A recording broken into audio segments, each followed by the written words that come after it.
यीशु मसीह एक सामरी औरत से बात कर रहे हैं।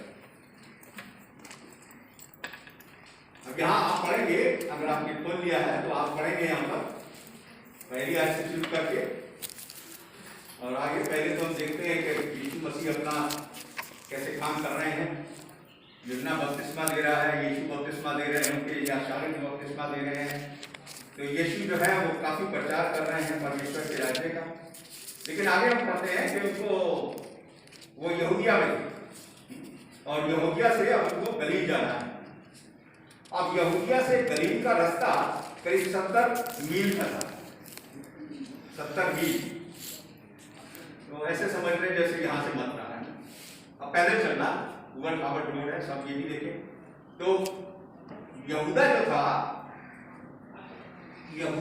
यहाँ की राजधानी यरूशलेम थी और उनको जाना कहाँ है? उनको जाना है गलील, लेकिन बीच में पड़ता था सामरिया। अब सामरिया यहाँ से करीब 35 किलोमीटर, यानी बिल्कुल बीचों बीच में आ रहा है। अब ये सामरिया किसी वक्त में इस्राएल की राजधानी हुआ करती, यानी करीब 700 साल पहले। तो अब उनको यीशु को जाना है यरूशलेम से गलील 70 मील और बीच में आ गया सामरिया। अब ये सामरिया जो थी ये इस्राएल की राजधानी हुआ करती थी। अब यीशु बड़े थके हुए थे। आप सोचिए कि इतना मीलों पैदल चलना, उबड़ खाबड़ रोड, सब कुछ 70 मील सफर उन्होंने करना है, 35 मील उन्होंने कर दिया। तो एक वो वहां पर सामरिया में जब आए तो एक कुएं के ऊपर बैठे। अब हमने सबने कुएं देखे हुए हैं, कुओं पे खड़े बनाते थे लोग, अभी भी कुओं पे खड़े होते हैं, वहां लोग बैठ जाते हैं, ठंडी हवा चल रही है, पेड़ वेड़ लगे हुए हैं। अब ये कुआं जो था ये याकूब का कुआं कहा जाता था, जैसे हम आगे बढ़ते आज भी है याकूब का कुआं है, लेकिन आज उसके अंदर पत्थर पड़े हैं, सूखा हुआ है। लेकिन उस वक्त इसके अंदर बहुत पानी हुआ करता था। तो किसी वक्त यहाँ इब्राहिम भी आकर रहे, किसी वक्त यहाँ पर इसाक भी आकर रहे। उन्होंने इन कुओं को खोदा होगा, क्योंकि याकूब ने ऐसा हमको मिलता नहीं कि कभी कोई कुआं खुदवाया हो, लेकिन याकूब के कुएं के नाम से ये कुआं मशहूर था। सो अब हम यहाँ देखते हैं कि यीशु यहाँ पानी की प्यास है, उनको कुएं में बैठ गए। वो देख रहे एक औरत आ रही है अपने मटके वगैरह लेकर, और वो आती है वहां पर के अपना पानी भरेगी। देखिए अब 2000 साल पहले की बात कर, तो अपना पानी भरेगी। अब यीशु जब उसको देखते हैं तो उससे कहते हैं मुझे पानी पिला। अब वो औरत क्या कहती है? वो कहती है कि ये कैसी बात कर रहे हैं आप। 9वीं आयत को देखें, यमुना का 14 अध्याय को खोल के रखें, बहुत बातें बताऊंगा मैं आपको यहाँ। वो औरत सुन के दंग रह गई, कहने लगी तू तो यहूदी है और तू पानी मुझसे मांग रहा है। क्योंकि आगे लिखा है कि यहूदी और सामरियों के बीच में किसी किस्म का कोई रिश्ता नहीं होता था, बात नहीं करते थे, एक दूसरे के पास से नहीं होकर नहीं गुजरते थे, उनके अंदर जबरदस्त दुश्मनी। तो उसको बड़ा शौक लगा, कहने लगी कि आप तो यहूदी हैं और आप मुझसे पानी मांग रहे हैं। यीशु ने उससे कहा कि अगर तू जानती तो ये पानी तुझसे मांग कौन रहा है, तो तू उससे पानी मांगती और वो तुझे जीवन का जल देता, ताकि तू कभी प्यासी भी ना होती। औरत ये सुनकर कहने लगी कि अगर ऐसी बात है तो मुझे वो जल दे दे, मुझे तो बार बारियां खड़ा उठा के आना पड़ता है, अगर ऐसा पानी दे दे तो मुझे तो कभी आना भी नहीं पड़ेगा, मेरी सारे दर्द दूर हो जाए। अब यहां से हम देखते हैं कि एक आध्यात्मिक, एक रूहानी, एक आत्मिक सबक शुरू हो गया। देखिए यीशु की बात करने का तरीका यही होता है, वो लोगों को परमेश्वर की बातें, आत्मिक बातें सिखाने के लिए आए थे, उनको जमीनी बातों से कोई मतलब नहीं था। तो उन्होंने उसको वहीं मोड़ दिया और यहाँ से वो जो वार्तालाप था, वो बातचीत थी, वो थोड़ी दूसरे किस्म की हो गई। अब यहाँ हम देखते हैं कि उस औरत ने कहा, आप देखेंगे यहाँ पर आगे, कि मुझे तो लगता है कि तू कोई भविष्यद्वक्ता है। अब 19 आयत पे आ जाए, 19 से 24 तक हम देखेंगे जिस पाठ को। यहाँ औरत ने कहा कि मुझे तो लगता है तू कोई भविष्यद्वक्ता। अब यहाँ पर जो है उनकी बातचीत शुरू हो गई। अब इस बात को याद रखें कि यीशु को प्यास तो लगी थी पानी की, लेकिन अब पानी की बात सब भूल गए। अब यहाँ जो बात शुरू हो गई है वो खरी आध्यात्मिक और रूहानी बातें शुरू हो गई।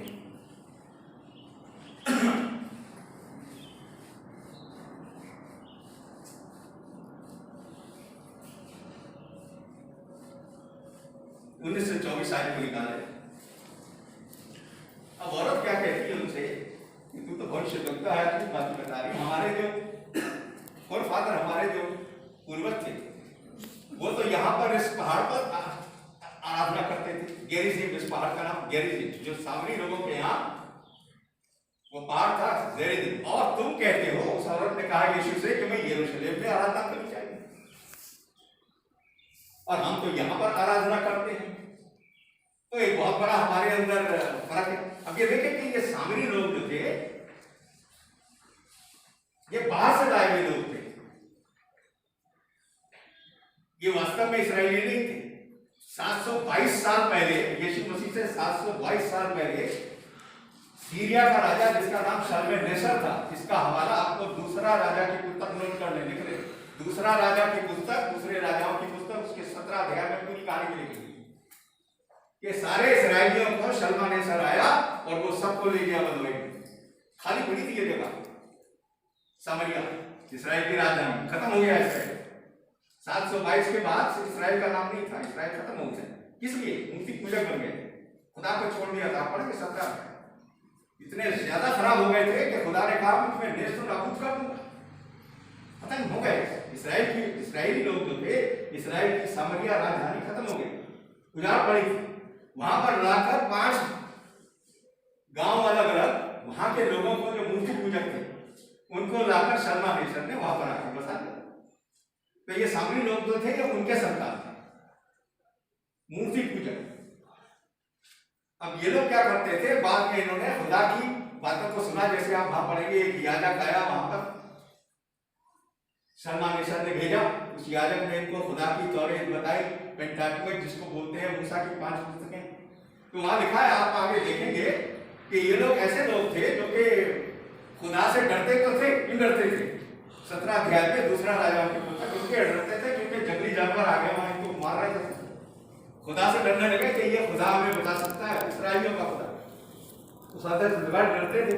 लेकिन आगे लिखा है, तो अपनी मूर्तियों से जो उन्होंने खोदी थी उनकी आराधना करते थे रात दिन। तो ये वो लोग थे जो कि सामरी कहलाते। असली सामरी जो थे, सामरी जो इस्राएली थे, वो तो बंधुआई में चले गए, वो खत्म हो गए। उसके बाद वो वहां नहीं। ये 722 की बात है। अब यहाँ पर हम क्या पढ़ रहे हैं कि इस औरत ने कहा कि हमारे जो पूर्वज थे वो तो यहाँ इस पहाड़ के ऊपर आराधना करते थे, गेरिजिम के ऊपर, और तुम कहते हो वहां पर इन्होंने अपनी, वहां देखिए आप, वेदियां वगैरह बना रखी थी। इस्राएलियों के खुदा को भी मानते थे, अपनी मूर्तियों को भी पूजते थे, इन्होंने बड़ी बड़ी वेदियां बना रखी थी। मैं कहा हम लोग तो यहाँ आराधना करते हैं, तुम यहूदी लोग जो हो तुम कहते हो कि यरूशलेम में। अब देखिए यीशु ने क्या जवाब दिया। यीशु ने उससे कहा कि समय आता है और अब है, 21 आयत कि ना तो लोग इस पहाड़ पर आराधना करेंगे और ना ही यरूशलेम में करेंगे, लेकिन वो परमेश्वर की आराधना जो है वो आत्मा और सच्चाई से करेंगे और कहीं भी करेंगे। समय आता है, यानी जब मसीहत की शुरुआत हो जाएगी, जब मसीह अपनी कलीसिया को बना देंगे, तो लोग जो है उनको एक जगह की जरूरत नहीं पड़ेगी। पुराने नियम में परमेश्वर ने मंदिर बनवाने को बोला, जिसको दाऊद ने शुरू किया, वो मर गया, उसके बाद सुलेमान ने उसको पूरा किया। भव्य मंदिर यरूशलेम में था, यरूशलेम में यहूदी लोग आराधना करते थे। और ये औरत जो कह रही है, ये कह रही है कि हम लोग जो है, हम तो यहाँ गेरिजिम के ऊपर अपनी आराधना करते हैं। तो इनकी आराधना करने के फर्क के तरीके। यीशु ने कहा कि ना तो इस पहाड़ पे करेंगे लोग, वो समय आ रहा है, और ना ही करेंगे यरूशलेम में, क्योंकि आगे हम देखते हैं कि 116 वर्ष के बाद यरूशलेम पूरी तबाह हो गया। नबूकदनेस्सर आया, ठीक 116 साल के बाद, इस्राएलियों के बाद, और उसको भी उजाड़ के ले गए। वहां का जो मंदिर था, नबूकदनेस्सर ने उसको फूंक दिया, लिखा है उसको फूंक दिया। दूसरा राजा 17 अध्याय, 18 अध्याय, 19 अध्याय, 20 अध्याय तो पढ़ेंगे, सारी कहानी आपको वहीं मिलेगी। वो मंदिर भी खत्म हो गया, क्योंकि इस्राएली भी बन गए थे मूर्ति पूजक, और ये यहूदा के लोग जो थे, दोनों राज्य के, वो भी मूर्ति पूजक करते। यीशु ने कहा कि समय आता है जब यीशु मसीह आए, तो ये 2000 साल, आज से 2000 साल पहले और करीब 700 साल के बाद इस किस्से जब इस्राएली चले गए, तो यीशु ने कहा समय आता है कि ना तो लोग पहाड़ पे इस पे करेंगे और ना यरूशलेम पे करेंगे। और उसका मतलब ये था कि यीशु मसीह जो थे वो कह रहे थे जब उनकी कलीसिया बन जाए। अब देखिए आगे क्या कहते हैं, बड़ी खास बात यीशु ने यहाँ पर कही। 22वें आयत को देखिए, यूहन्ना का 4 अध्याय देख रहे हैं हम, जॉन चैप्टर 4 22वें आयत को देखिए। यीशु से कहते हैं कि तुम उसकी आराधना करते हो जिसे तुम जानते नहीं। सामने लोग परमेश्वर को नहीं जानते थे, ये परमेश्वर के लोग नहीं थे, ये तो बाहर से लाए गए लोग। 5 अलग अलग गांवों के लोग थे जो वहां से पकड़ के उनको लेकर आया सलमानेश्वर राजा, और उनको लाके उस जगह बसा दिया जहां इसराइलियों को जहां से पकड़ के ले गए। और ये सब मूर्ति पूरे लोग। तो यीशु इसलिए हमसे कहते हैं कि तुम तो उसकी आराधना करते हो जिसे तुम जानते ही नहीं। हम यहूदी, देखिए यीशु मसीह तो अब्राहम के वंश थे ना, 16 में लिखा अब्राहम का वंश यहूदी, जिनके द्वारा उद्धार आना था, खुदा की चुनी हुई कौम। यीशु ने कहा हम तो जानते हैं किसकी आराधना करते हैं, लेकिन तुम तो जानते भी नहीं कि किसकी आराधना करते हो। 22वें आयत को देखें, क्योंकि उद्धार जो है, मुक्ति जो है वो यहूदियों में से है जिनको परमेश्वर ने चुना। देखिए ये लोग जो थे आराधना तो करते थे परमेश्वर की, लेकिन ये जानते नहीं थे कि किसकी आराधना कर रहे हैं। आज भी हम देखते हैं, देखिए कितने लोग हैं दुनिया के अंदर जो परमेश्वर की आराधना करते हैं। वो कहते हैं परमेश्वर की आराधना कर रहे हैं, उसका नाम ले रहे हैं, लेकिन वो जानते नहीं कि किसकी आराधना कर रहे हैं। दुनिया भर में अरबों लोग हैं, आप कहीं भी चले जाएं, हमारे पड़ोस में भी हो सकते हैं, सब जगह लोग हैं, देखिए उसी पर वो कहते हैं परमेश्वर की आराधना कर। आपको याद है अथेने ग्रीस यूनान में जब पौलुस गए आज से 2000 साल पहले, प्रेरितों के कामों की पुस्तक 17 अध्याय, पौलुस ने उनसे कहा कि है अथेने के लोगों, क्योंकि वो बड़े ही ईश्वर भक्त लोग थे, मूर्तियां बना रखी थी लेकिन परमात्मा आराधना करते थे। तो पौलुस ने उनसे कहा कि मैं देखता हूं कि तुम बड़े धार्मिक लोग हो, तुमने बहुत वेदियां बना रखी है, पूजा पाठ कर रहे हो, प्रार्थनाएं करते हो, जिस परमेश्वर की आराधना तुम बिना पूजे करते हो, बिना जाने करते हो। देखो वो बिना जाने परमेश्वर की आराधना कर रहे थे। आज भी जितने लोग हैं वो सब सोचते हैं कि हम परमेश्वर जो आत्मा है उसकी आराधना कर रहे हैं, परमात्मा की, लेकिन क्या है कि वो उसको जानते नहीं। देखिए हमारे पड़ोस में भी, हमारे समाज में भी, सब जगह हम देखते हैं लोग कहते हैं गॉड ब्लेस यू, परमेश्वर आपको आशीष दे। वो लोग तो परमेश्वर को जानते भी नहीं, परमेश्वर का नाम वो भी लेते हैं, और जब वो आराधना कर रहे हैं, चिमटे बजा रहे हैं, तालियां बजा रहे हैं, कुछ भी, वो सोचते हैं कि हम परमेश्वर की आराधना कर रहे हैं। वो जानते नहीं। यीशु कह रहे हैं कि हम तो उसकी आराधना करते हैं जिसे हम जानते हैं। तुम उनकी आराधना करते हो जिसको तुम जानते नहीं। कितनी खुशी की बात है कि आज हम यहाँ पर इकट्ठा हैं, हम जानते हैं कि हम किसकी आराधना करने के लिए इकट्ठे थे।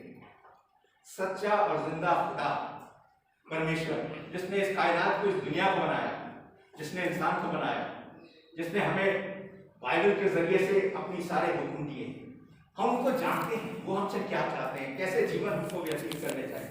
वो परमेश्वर जिन्होंने हमको सजा, तो ये खुशी की बात है कि हम जानते हैं उस परमेश्वर।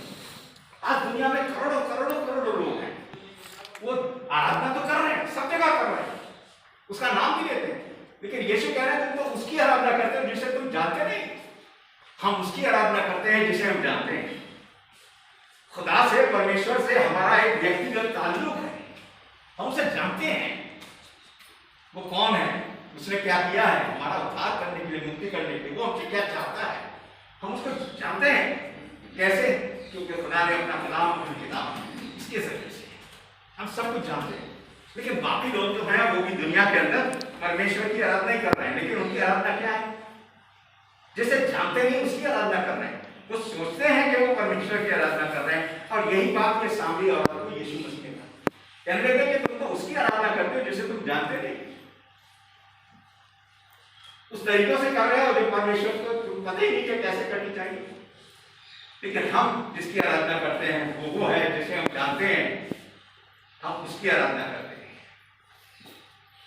अब आगे देखिए कि यीशु मसीह ने इस बारे में आगे क्या, हमने 23 आयत देखी, 22 आयत देखी और 23 आयत को भी देखा। 23 आयत में यीशु ने कहा कि वो वक्त आता है जब लोग उसकी परस्तिश, उसकी आराधना जो है वो आत्मा और सच्चाई के साथ करेंगे, अर्थात उन्हें मनुष्यों के हाथों की बनाई हुई कोई चीज नहीं चाहिए। तो याद है यही बात को अथेने के अंदर जब पौलुस ने उन्होंने कहा कि तुम जिसकी आराधना कर रहे हो परमेश्वर की तो कर रहे हो, लेकिन अनजाने में कर रहे हो, अनजाने में तुम जानते नहीं, उस परमेश्वर को हाथों की बनाई हुई हमारी कोई चीज नहीं चाहिए। देखिए हम सोचते हैं कि हम परमेश्वर को कर दे रहे हैं, परमेश्वर को क्या चाहिए? अब उन्होंने सब कुछ बनाया है, आप फल देंगे, फूल देंगे, पैसे देंगे, पैसे को चाहिए, परमेश्वर को चाहिए। लोग कई बार परमेश्वर के नाम से पैसे मांगते हैं, तो परमेश्वर को पैसे चाहिए क्या? आप बताइए, मनुष्यों का जो मन है, जो दिमाग है, सोचने की शक्ति जो है वो सिर्फ शारीरिक बातों को सोचते हैं। परमेश्वर को रुपए पैसे नहीं चाहिए, परमेश्वर को हमारे फल फूल मेल नहीं चाहिए। पौलुस क्या कर रहे हैं, घर जाके पढ़ लेना प्रेरितों के कामों की पुस्तक 17 अध्याय के 17 आयत से शुरू करके पौलुस कहते हैं जिस परमेश्वर ने दुनिया की सारी चीजें बनाई हैं, सब कुछ बनाया और सब कुछ हमें दिया है, उस परमेश्वर को हमारे से कुछ नहीं चाहिए, क्योंकि सब कुछ उसी का तो है। उसे क्या चाहिए? उसे चाहिए कि हम उसको जानकर उसकी आराधना वैसे करें। यीशु ने कहा आत्मा और सच्चाई से हम उसकी आराधना करते हैं जिसे जानते हैं। लेकिन याद रखें यीशु ने कहा, देखिए इस शब्द को नोट कर लें अपनी बाइबल के अंदर और यहां देख लें, यहां 24 वर्ष को देखें, परमेश्वर आत्मा है और जो उनकी आराधना करते हैं जरूरी है, अवश्य है कि उनकी आराधना आत्मा और सच्चाई से करें। देखिए अगर हमारी आराधना आत्मा और सच्चाई के साथ नहीं है, शारीरिक दृष्टिकोण से है, तो वो परमेश्वर की आराधना नहीं है। जब हम आराधना करते हैं तो आत्मिक दृष्टिकोण से करें, शारीरिक बातों को भूल जाएं। कभी कभी हम आराधना करने के लिए इकट्ठे होते हैं, हम खुदा का खौफ हमारे अंदर नहीं है, हम ऐसी बातें बोलते हैं और ऐसी बातें करते हैं जिससे खुदा की महिमा नहीं होती। हम एक दूसरे को एंटरटेन करने की कोशिश करते हैं, हंसी मजाक करते हैं, हम भूल जाते हैं कि जिसकी आराधना कर रहे हैं वो खुदा है। यीशु कह रहे हैं जब तुम उसकी आराधना करो तो कैसे करो? आत्मा और सच्चाई के साथ, आत्मा से भरपूर हो जाओ, आत्मिक तुम्हारी आत्मा अंदर से अपनी लय परमेश्वर के साथ। ये हंसी मजाक का समय नहीं, चुटकुले सुनाने का समय नहीं है।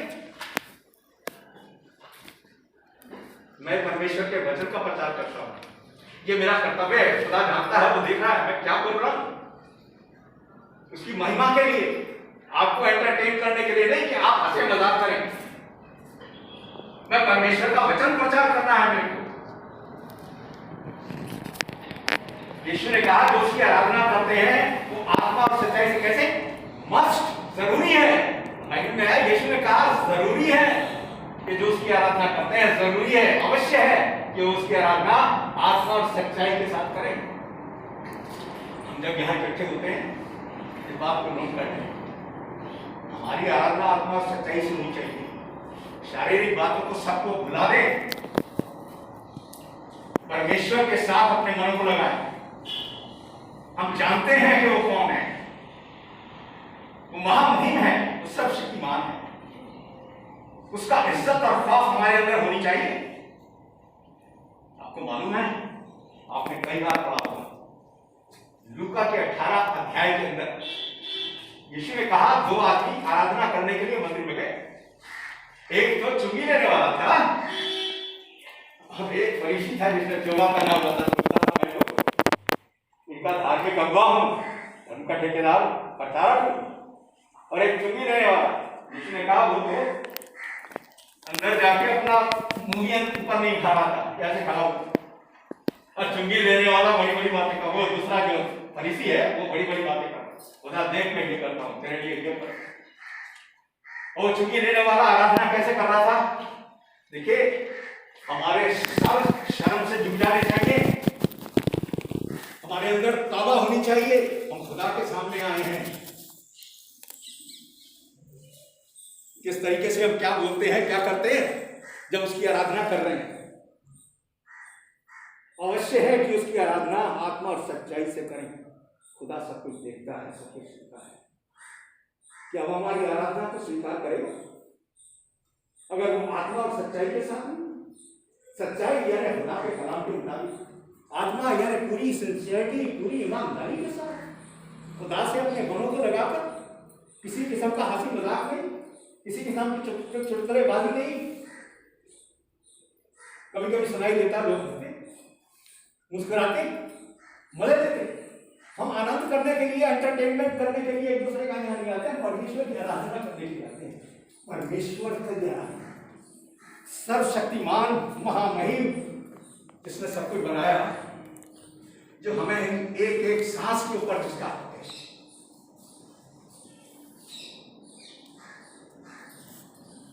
यीशु ने कहा अवश्य कि हम उसकी आराधना आत्मा और सच्चाई के साथ करें। तो ये बात जो यीशु मसीह ने वहां पर जो सामरी औरत को बताई, ये हमारे लिए भी बहुत ज्यादा जरूरी है। तो मतलब क्या है कि जब हम प्रार्थना करते हैं तो आत्मा और सच्चाई से करें।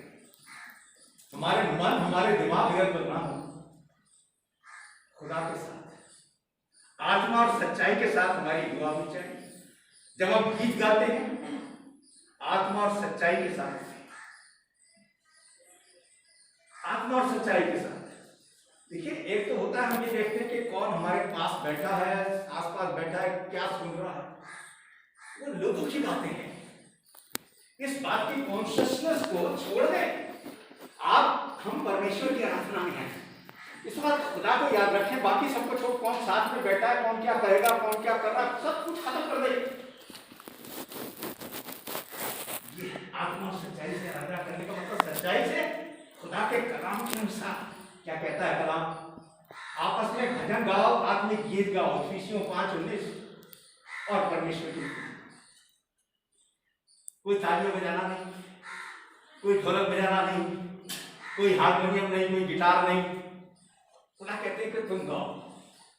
इब्रानियों 13:15 में खुदा क्या कहते हैं कि वो हमारे होठों के फलों को खाते हैं। हमारे होठों के फल, हमारे दिलों से, मनों से आवाज निकले जो खुदा की प्रशंसा करे। कोई म्यूजिक नहीं, कोई चाय नहीं, कोई और चीज नहीं। हम एंटरटेन नहीं कर रहे हैं। देखिए, हम सोचते हैं लोग क्या कहेंगे, हमें आभास नहीं होता, तो लोगों का आभास नहीं होना चाहिए, परमेश्वर का होना चाहिए। पर यीशु ने क्या कहा, जब तुम मेरे नाम से इकट्ठे होगे क्या होगा, मैं तुम्हारे भाई। हमको याद रखना चाहिए जब हम आराधना करने के लिए इकट्ठे, कौन है हमारे साथ? अदृश्य, दिखाई नहीं दे रहे हैं। आत्मिक दृष्टिकोण से यीशु मसीह हमारे बीच में। उन्होंने कहा जब तुम इकट्ठे होगे मैं तुम्हारे बीच में हूं। देखिए, हम खुदा की हजूरी में हैं। जब आराधना करते हैं, प्रत्येक रविवार को इकट्ठे होते हैं परमेश्वर की इच्छा के मुताबिक। जैसे प्रेरितों के कामों की पुस्तक 20:7-8 में लिखा है, यीशु के अनुयायी, उनके चेले काहे के लिए इकट्ठे हुए? रोटी तोड़ने के लिए। और रोटी क्यों तोड़ते हैं? यीशु मसीह के उस बलिदान को याद करने के लिए, उनकी मौत को याद करने के लिए। यीशु ने कहा था मेरी यादगारी के लिए ऐसा किया। आत्मा और सच्चाई के साथ। तो जब हम प्रभु भोज ले रहे हैं, हम क्या कर रहे हैं? आत्मा और सच्चाई के साथ हम प्रभु के बलिदान को याद करते हैं। जब आप किसी कब्रिस्तान में जाते हैं, शमशान घाट में जाते हैं, किसी की मृत्यु हो जाती है, वहां जाके आप हंसी मजाक करते हैं।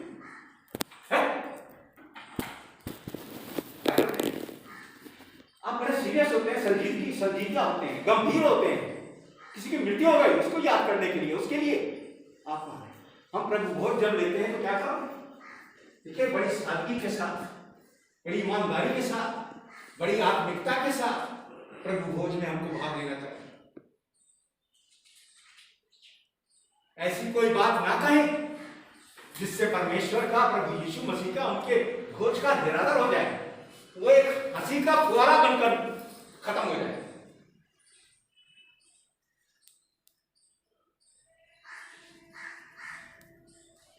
खुदा की हुजूरी में है, उनका खौफ हमारे अंदर होना चाहिए। आज नहीं तो एक दिन तो खौफ से भर जाएंगे जब उनके सामने खड़े होंगे, बचेगा कोई नहीं। अवश्य है, दूसरा कुरिन्थियों 5:10, अवश्य है कि हम सबका हाल परमेश्वर के न्याय, मसीह के न्याय के सामने खुल जाए कि जो जो काम हमने किए अपने शरीरों से, उन सब के विषय में परमेश्वर हमारा न्याय करेगा। परमेश्वर ने अपने आप को व्यक्त कर दिया है, बता दिया है मैं कौन हूं, तुम कौन हो, तुम्हारे लिए मैंने क्या किया, तुम मेरे लोग हो, खून किसे खरीदे हुए, मैंने अपने इकलौते बेटे का खून तुम्हारे लिए बहा दिया।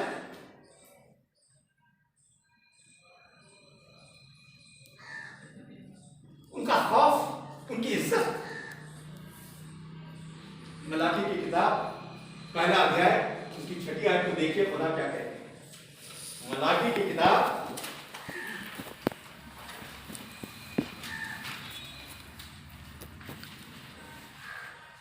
उसका पहला अध्याय 6ठी आयत को देखिए, निकाल दिया। खुदा कहते हैं, परमेश्वर कहते हैं कि एक बेटा अपने बाप की इज्जत करना जानता है और एक नौकर जो है वो अपने मालिक की इज्जत करता है, उससे डरता है। और अगर मैं तुम्हारा पिता हूं, खुदा कह रहे हैं, परमेश्वर कह रहे हैं, हम दुआ करते हैं हमारे स्वर्गीय पिता, परमेश्वर को पिता कहते हैं। परमेश्वर कह रहे हैं अगर तुम मुझे कहते हो कि मैं तुम्हारा पिता हूं तो मेरी इज्जत कहां है? खुदा का खौफ और उसकी इज्जत हमारे अंदर नहीं है, जैसे तरीके से होना चाहिए। नहीं तो हमारे जीवन बदल जाए, हमारी बातें बदल जाए, हमारा चाल चलन बदल जाए। अवश्य है कि उसकी आराधना आत्मा और सच्चाई के साथ करें।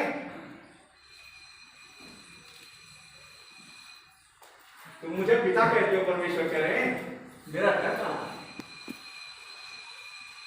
एक मालिक के शारीरिक रूप से हम जानते हैं कि कैसे हम करना चाहिए। जहां गंभीर होना है हम गंभीर होते हैं, कब्रिस्तान में जाते हैं हम गंभीर होते हैं। शारीरिक रूप से हम जानते हैं कि हमें कौन सी जगह पर क्या करना चाहिए, लेकिन जब आत्मिक रूप से हम इकट्ठे होते हैं तो हम भूल जाते हैं। क्यों? खुदा का खौफ तो हमारे अंदर है ही नहीं, उनकी इज्जत तो हमारे अंदर है ही नहीं। हम समझते नहीं कि जिसकी हजूरी में आए वो कौन है।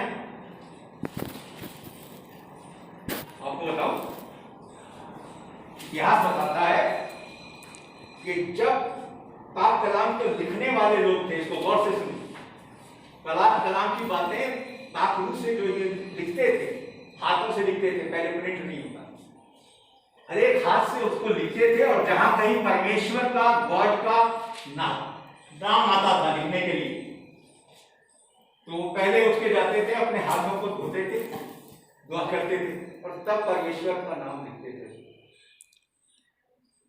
हर बात। क्योंकि इंसान ने शुरू से अपने आप को ऐसा समझा है कि खुदा के सामने हम इतने नापाक, इतने छोटे हैं। सचमुच में बात यह है कि ये लोग जो थे कि परमेश्वर का नाम जो है ना, कहते हुए भी नहीं कहते थे। क्यों कहते थे? हमारी तो जबान नापाक है, अपवित्र है। क्योंकि जबान से तो हम कई बार ऐसे बातें बोलते हैं जो परमेश्वर की तौहीन नहीं है। तो अपनी जबान से भी परमेश्वर का, जब परमेश्वर का नाम आता था तो वो ऐसे करके परमेश्वर को याद करता, अपनी जबान पर भी परमेश्वर का नाम लाना, उस समय वो परमेश्वर का निरादर समझते कि गंदी जबान से हम परमेश्वर का नाम कैसे लेंगे।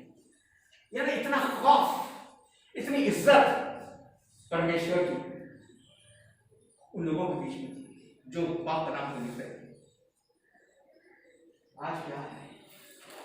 यीशु ने क्या कहा? हम उसे जानते हैं जिसकी आराधना कर रहे हैं, लेकिन अवश्य है कि हम उसकी आराधना आत्मा और सच्चाई से करें। शारीरिक बातों को, शारीरिक कामों को, सबको जब हम आराधना करते हैं, प्रार्थना करते हैं, आत्मा और सच्चाई के साथ करें। जब हम गीत गाते हैं, आत्मा और सच्चाई के साथ। देखिए, बाकी सबको भूल जाएं, शारीरिक बातों को भूल जाएं, लोगों को भूल जाएं। हमारा जो मन है वो परमेश्वर की, इस तरीके से आराधना करनी चाहिए। बाकी सब बातों को भूल जाए, किसने क्या पहना है, कौन कैसे बैठा है, सब बातों को भूल जाए। परमेश्वर वो है जिनसे हमारी, जो हमें देखते हैं, हमें जानते हैं, अंदर से बाहर से सब। जिसको कहते हैं अवश्य है कि हम उनकी आराधना आत्मा और सच्चाई से होकर करें। इसलिए हम प्रार्थना करते हैं, आत्मा हमारी परमेश्वर की के साथ लय नहीं है। जो मैं प्रार्थना कर रहा हूं तो उनके साथ हमारी लय हो, सच्चाई के साथ करें, खुदा के लिए ऐसे शब्दों का इस्तेमाल करें प्रार्थना में जो वाजिब है। जो हम गीत गाते हैं आत्मा और सच्चाई के साथ करें, जो हम परमेश्वर का वचन प्रचार कर रहे हैं या सुन रहे हैं आत्मा और सच्चाई के साथ करें। परमेश्वर का वचन सुनाने के लिए इसलिए नहीं आया कि आपको कुछ एंटरटेन कर दूं, ऐसी बातें बोल दूं कि आप हंसने लगेंगे।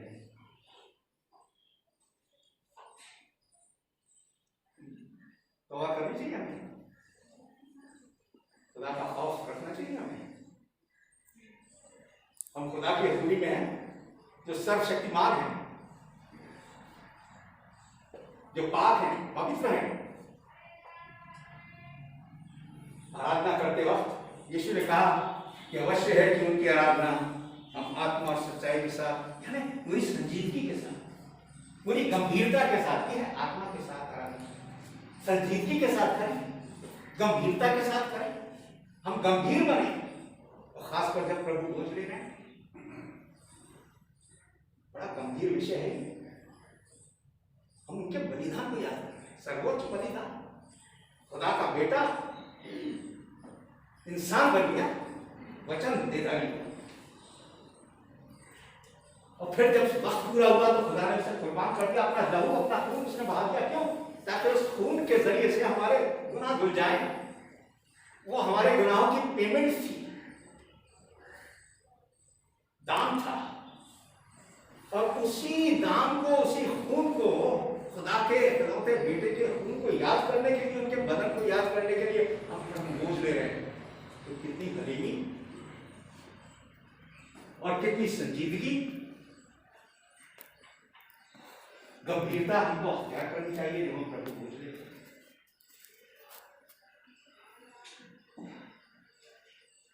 वो जो टैक्स लेने वाला, ड्यूटी लेने वाला, उसने अपना गर्दन तक ऊपर नहीं था जैसा पड़े। वो खुदा से यही बोलते कि खुदा मेरे पापों को क्षमा करने, उसने बोला, सिर्फ यही बोला उसने कि खुदा मेरे पापों को क्षमा कर, लेकिन गर्दन उठा। इतनी हलीमी, इतनी गंभीरता, इतनी संजीदगी खुदा की आराधना में हमारी याद रखना। वरना हमारी आराधना क्या हो जाएगी? जैसे यीशु ने कहा मरकुस 7 अध्याय की 7वीं आयत को देखिए कि ये लोग मेरी आराधना तो करते हैं, मरकुस 7:7, लेकिन इनकी आराधना व्यर्थ, क्योंकि मनुष्य की रीतियों के अनुसार करना, जैसे आप लोग करते हैं, उनकी बातों पर चलकर करते हैं, वैसे ये भी करते हैं। हमारी आराधना, मसीही लोगों की आराधना बड़ी संजीदगी के साथ, रूहानियत के साथ, आत्मिकता में होकर, परमेश्वर के हुजूर को जानकर कि वो हमारे बीच में है। यीशु ने कहा जब तुम इकट्ठे होकर मैं तुम्हारे बीच में होऊंगा, वो हमारे बीच में है। हम कैसे देख रहे हैं, क्या कर रहे हैं, कैसे गा रहे हैं, कैसे प्रार्थना कर रहे हैं, मन हमारे कहां है, वो सब जानते हैं। सुलेमान ने क्या कहा था? सबसे बड़ा कर्तव्य जो हर एक मनुष्य का इस दुनिया के अंदर है, तो वो केवल ये है। समोपदेशक की पुस्तक 12 अध्याय 13 और 14 आयत, मनुष्य का संपूर्ण कर्तव्य कि खुदा का खौफ रखो, परमेश्वर का भय हमारे अंदर हो और उसकी हर एक आज्ञा हो। अगर परमेश्वर का भय हमारे अंदर नहीं है, हम चाहे कितनी प्रार्थना कर लें या सब कुछ कर लें, वो सब व्यर्थ है। सब कुछ परमेश्वर के खौफ के अंदर, डर के अंदर। याद रखें कि वो है, वो हमारे बीच में है जब उनकी आराधना कर रहे हैं, वो देख रहे हैं, वो सुन रहे हैं, वो महसूस कर रहे हैं। यीशु ने कहा तुम वहां आराधना करते हो, हम यहां आराधना करते हैं यहूदी, लेकिन वक्त आता है कि परमेश्वर के सच्चे परस्तार आत्मा और सच्चाई में उसकी आराधना करेंगे, लेकिन वो रूह और सच्चाई से उसकी आराधना करेंगे, आत्मा और सच्चाई से करेंगे। कोई भी जिस्मानी बातों से, शारीरिक बातों से, रूह और सच्चाई से उसकी आराधना करें। सच्चाई परमेश्वर के वचन के अनुसार, और रूह से अपनी रूह, अपनी आत्मा को परमेश्वर के साथ लगा के करें। सबसे संपूर्ण कर्तव्य प्रत्येक मनुष्य का क्या है? पृथ्वी के ऊपर मानने का ये बात रूह से, परमेश्वर का भय मान और उसकी प्रत्येक आज्ञा का पालन कर। क्योंकि परमेश्वर एक दिन तमाम बातों का हम सबका न्याय करेंगे। भूले नहीं इस बात को। इंसान जमीन पर फानी है, जल चला जाता है।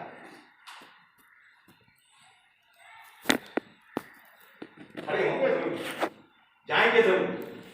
वो जो अभी है, जो हमेशा रहेगा। अगर आज खुदा से खौफ नहीं करते तो उनके खौफ का सामना करना पड़ेगा, उनके गजब का सामना करना। खुदा एक हकीकत है, परमेश्वर एक हकीकत है, वो सच्चाई है। ऐसा ना सोचे कि ये तो लिखा हुआ है, हम सुनते हैं। महसूस करें, फील करें, यीशु हमारे साथ है इस वक्त। आत्मिक दृष्टिकोण से परमेश्वर हमारे साथ है, उनकी आराधना कर रहे हैं। उनका डर और भय हमारे जीवनों में हो, हलीमी और संजीवनी हमारे जीवनों में हो। वो जो देख रहे हैं, वो जो सुन रहे हैं, क्या हम उनकी प्रशंसा कर रहे हैं?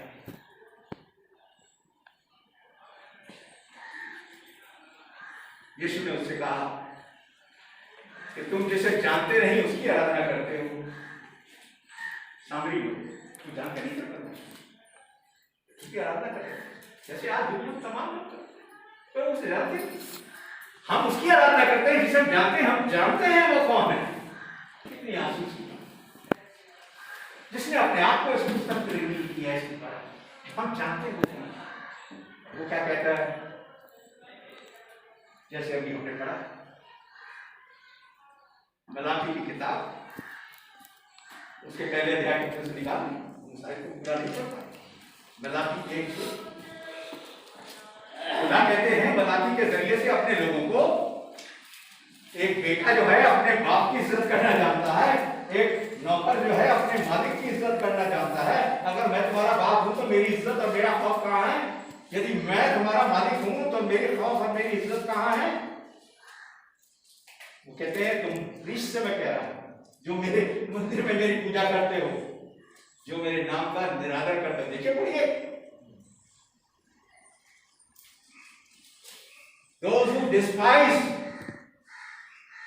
me, मंदिर में जो लोग पूजा कर रहे थे, जो उनके प्रचार कर रहे थे, उनसे परमेश्वर कह रहे हैं तुम मेरे से ऐसा बर्ताव करते हो? अगर मैं ऐसा हूं, तुम्हारा पिता हूं, तुम्हारा मालिक हूं, मेरी इज्जत मेरा खौफ कहां है?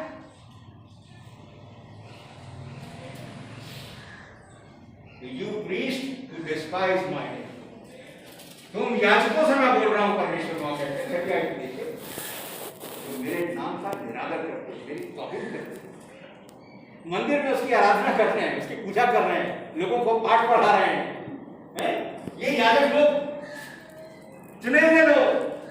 परमेश्वर क्या कह रहे हैं? तुम तो मेरा निरादर कर रहे हो।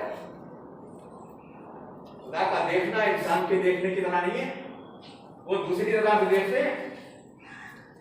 खुदा की नजरों से देखे, उन्होंने क्या कहा है, उन्होंने क्या व्यक्त किया है? हमारी आराधना अगर आत्मा और सच्चाई के साथ नहीं है, खुदा के खौफ के अंदर नहीं है, संजीदगी के साथ नहीं है, गंभीरता के साथ नहीं है, खुदा हमारे दरमियान है, यीशु हमारे दरमियान है, इस बात को अगर हम महसूस करके उनकी आराधना नहीं कर रहे तो हमारी आराधना व्यर्थ है। बचेगा कोई? हमें तौबा करने की जरूरत है, हमें शर्मसार होने की जरूरत है, हमें मन फिराने की जरूरत है। हम सबको